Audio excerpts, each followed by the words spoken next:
Tá vendo o rio aqui, Teco? Deu enchente, Teco? Olha lá. O Teco vai passar na internet, olha lá. Vai entrar no YouTube.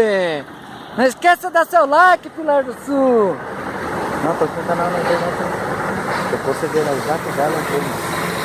Olha, pessoal. Vocês falam que Pilar não tem água? Olha. Olha o carretão. Que força, não. Filmar um pouco ali de perto.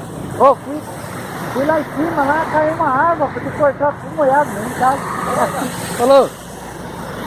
Não esqueça de dar seu like, hein? Olha como que foi a chuva hoje. Eita, nós. Como é bom, hein? Olha o perigo, hein? Que força. Olha a força da água. Que lindo. Olha. Isso que é bonita a natureza.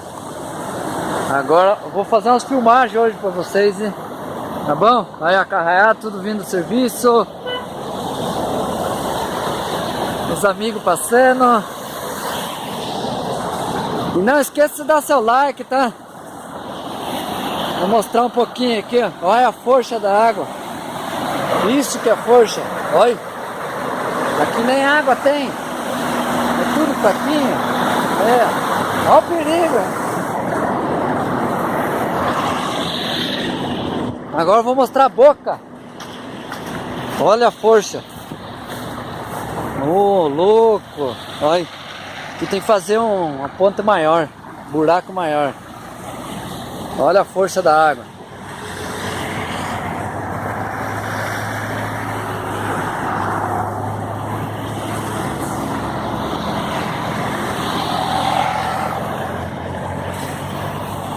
Não esqueça de dar seu like e se inscrever no canal.